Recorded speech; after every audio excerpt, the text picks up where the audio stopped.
అరపైసా అన్నుందా, అనుమాత్రం ఉందా? వాళ్ళు హైదరాబాద్ కోసం వాళ్ళు పోరాడుతుంటే, హైదరాబాద్ భవిష్యత్ తరాల కోసం వాళ్ళు కొట్లాడుతుంటే, కనీసం నువ్వు ముఖ్యమంత్రివి, 4 కోట్ల మందికి ప్రతినిధివి అన్న ఇంగితం నీకుందా? సిగ్గనిపిస్తలేదా? కనీసం డబ్బు కోసం ఇంత దిగజారాలా, ఇంత తప్పుడు పనులు చేయాలా? నిన్న జగదీష్ రెడ్డి గారు చెప్పారు, నేను మళ్ళీ చెప్తున్నా, 14,000 ఎకరాలు మేము హైదరాబాద్ ఫార్మాసిటీ కోసం సేకరించాం. ఎస్, మాకు కూడా ప్రతిఘటన ఎదురైంది, మాకు కూడా ఇబ్బందులు అయినాయి. ఒప్పించి మెప్పించి మొత్తానికి కోర్టు కూడా అన్ని సరైన వివరాలు సమర్పించి మేము ministry of environment forest clearance తెచ్చి అన్ని చేసి 14,000 ఎకరాలు హైదరాబాద్ ఫార్మాసిటీ అని చెప్పి ఒక గ్రీన్ ఫార్మాసిటీ కడతామని చెప్పి మేము సేకరించాం. ఇవాళ నువ్వు దాన్ని 4th సిటీయో 420 సిటీయో కడుతున్నావు నువ్వు అక్కడ. నేను అడుగుతున్నా, మరి అక్కడ 14,000 ఎకరాలు నీ చేతిలో ఉన్నప్పుడు, మేము వడ్డిచ్చిన విస్తరలాగా నీ చేతిలో పెట్టినప్పుడు ఈ 400 ఎకరాల మీద ఎందుకు పడ్డావు? అక్కడ 14,000 ఎకరాల్లో కట్టచ్చు కదా. నువ్వు కట్టే ఐటీ పార్కులు, నువ్వు కట్టబోయే ఏఐ సిటీ, నువ్వు కట్టబోయే ఫ్యూచర్ సిటీ కోసం 14,000 ఎకరాలు పెట్టుకొని ఇక్కడ ప్రజెంట్ సిటీని ఎందుకు ఖరాబ్ చేస్తున్నావు? ఉన్నదే అక్కడ లంగ్ స్పేస్ ఇది ఒకటి, 2,500 ఎకరాలు ఏదైతే అక్కడ హెచ్సియు చుట్టూ ఉందో ఆ పశ్చిమ హైదరాబాద్లో ఉన్న ఒకే ఒక లంగ్ స్పేస్ అది. దాన్ని ఎందుకు ఖరాబ్ చేస్తున్నామని కదా ప్రజలు అడిగేది. దాన్ని ఎందుకు ఖరాబ్ చేస్తున్నామని కదా పిల్లలు కొట్లాడేది. అక్కడ ఉండే జంతువులకు నోరు లేదు, నీ మంత్రులకు లేదా, నీ ఎమ్మెల్యేలకు లేదా? కనీసం ఒక్కరు మాట్లాడుతున్నారా? ఒక్కరికన్నా కనీసం బాధ అనిపిస్తలేదా? నెమళ్ళు అరుస్తుంటే, ఆ పశువులు పక్షులు గోల చేస్తుంటే, మా గూడు జరగొట్టద్దని ఏడుస్తుంటే, ఒక్కలకు కూడా మానవత్వం ఉన్నవాడికి దేశం మొత్తం వినబడుతుంది, కానీ మీకు వినబట్టలేదా? అందుకే నేను రేవంత్ రెడ్డి గారికి చెప్పేది, పిల్లలు అడుగుతున్నారాడా, ఏ యూనివర్సిటీ హే, రియల్ ఎస్టేట్ నహి అని చెప్పి నినాదాలు ఇస్తున్నారు. ఇక మళ్ళీ దాని మీద ప్రెస్ మీట్లు, ఇష్టం వచ్చినట్టు తిట్లు, మేము అవన్నీ చెప్పడానికి నేను రాలేదు. నేను ఇవాళ సూటిగా స్పష్టంగా ఒకటే విషయం చెప్తా ఉన్నా, మళ్ళీ మమ్మల్ని ఎవరు కూడా తప్పు పట్టవద్దని చెప్పి కూడా కోరుతా ఉన్నా.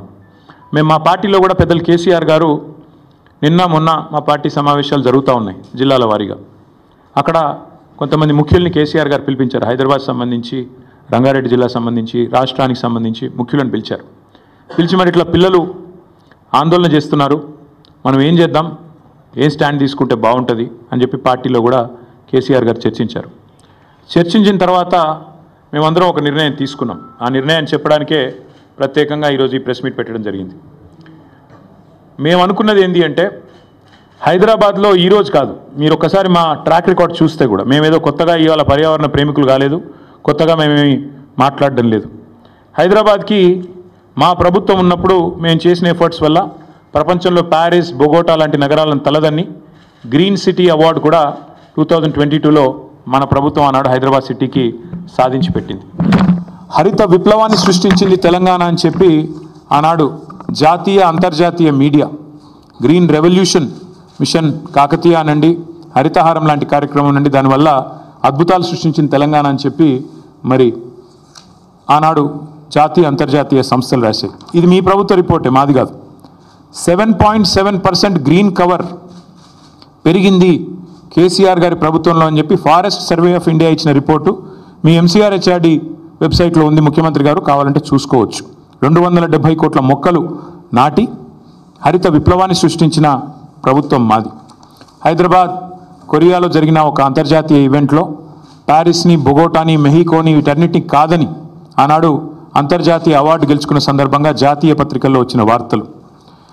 జాతీయ స్థాయిలో forest survey of India Telangana ranks first in the nation in environment conservation forest cover.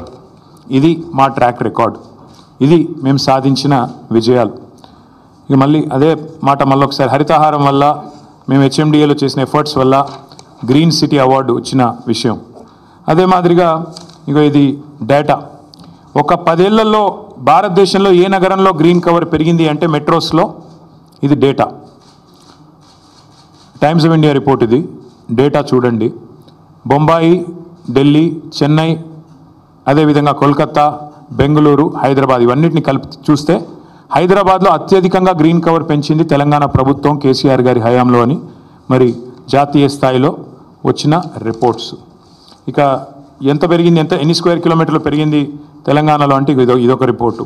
ఇట్లా ఒకటి కాదు, నేను 100 చూపెడతాను. ఇది ఒక్క పిక్చర్ మీకు అన్ని విషయాలు చెప్తుంది. ఆ తర్వాత భారత ప్రభుత్వం చెప్పింది కూడా ఒక మాటలో చెప్తాను. This one picture will speak volumes.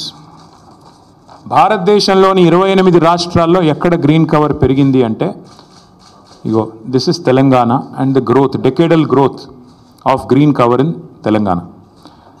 ఇది భారత ప్రభుత్వం పార్లమెంట్లో ఇచ్చిన రెస్పాన్స్ 2021 జూలై 23 నాడు భారతదేశంలో ఏ సంవత్సరంలో ఎంత పెరిగింది గ్రీన్ కవర్, ఎంత పెరిగింది అడవి అంటే ఇది భారత ప్రభుత్వం 2021లో ఇచ్చిన రిపోర్టు. అత్యధికంగా తెలంగాణ రాష్ట్రంలో పెరిగింది అని పార్లమెంట్లో ఇచ్చిన సమాధానం.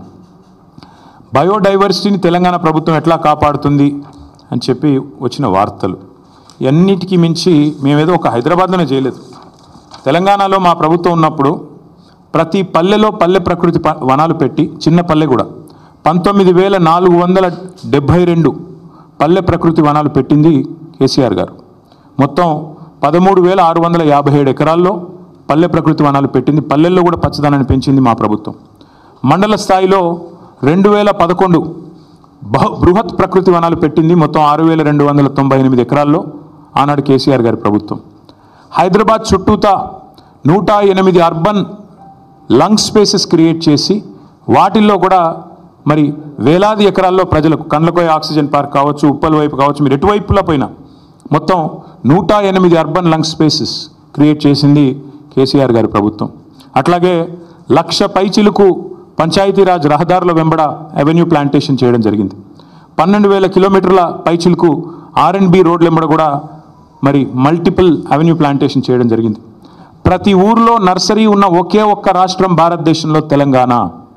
14,864 నర్సరీలు మున్సిపాలిటీలతో కలిపి, హైదరాబాద్తో కలిపి, ప్రతి ఊరితో కలిపితే దాదాపు 15,000 నర్సరీలు ఉన్న ఒకే ఒక్క రాష్ట్రం తెలంగాణ. 270 కోట్ల మొక్కలు పెట్టిన ఒకే ఒక్క రాష్ట్రం Telangana. That is our commitment. మాకేదో కొత్తగా ఈరోజు ఎన్వైర్న్మెంట్ గురించి మాకు ఎవరి దగ్గర కితాబులు అవసరం లేదు. ఇదంతా ఎందుకు చెప్తా ఉన్నా అంటే we have taken a decision as a party that 400 acres which this government is eyeing like a real estate broker, ఆ 400 ఎకరాలను ఎట్టి పరిస్థితుల్లో, ఇది కేసీఆర్ గారి మాట, మా పార్టీ మాట, మా పార్టీ తరఫున మేము మాటిస్తున్నాం, 3 ఏళ్లలో మేము ఖచ్చితంగా మళ్ళీ ప్రభుత్వంలోకి వస్తున్నాం.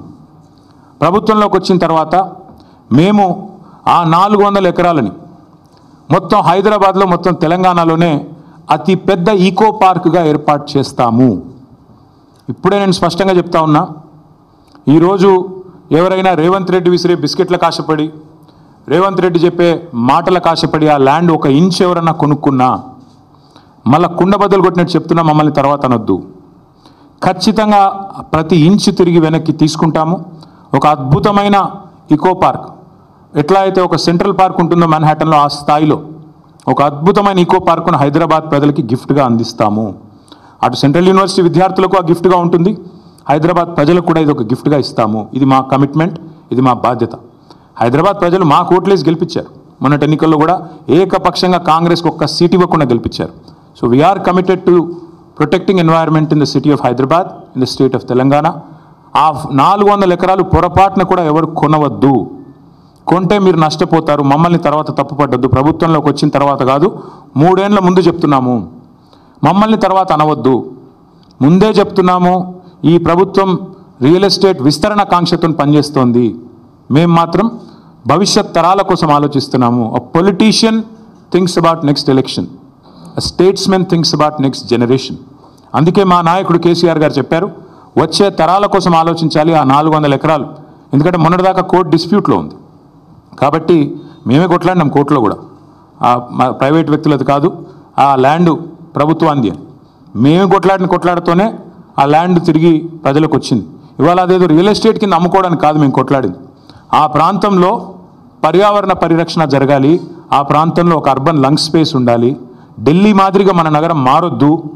ఢిల్లీలో ఎట్లయితే ఎయిర్ క్వాలిటీ దెబ్బతిని ఇవాళ మాస్కులు వేసుకొని తిరిగే పరిస్థితి వచ్చిందో, ఎయిర్ క్వాలిటీ డేంజరస్ లెవెల్స్గా ఉంది అని చెప్పి ఇవాళ వివిధ దేశాలు అక్కడి ప్రజలు ఎవరైతే ఉన్నారో వారికి చెప్పే పరిస్థితి వచ్చిందో, ఆ పరిస్థితి హైదరాబాద్కి రాకూడదు. భవిష్యత్ తరాలు బాగుండాలి అంటే, మన పిల్లలు బాగుండాలి అంటే, so we're committed and we're committing to making sure this 400 acres of Kanche Gachibowli land will be converted into an eco park, and we are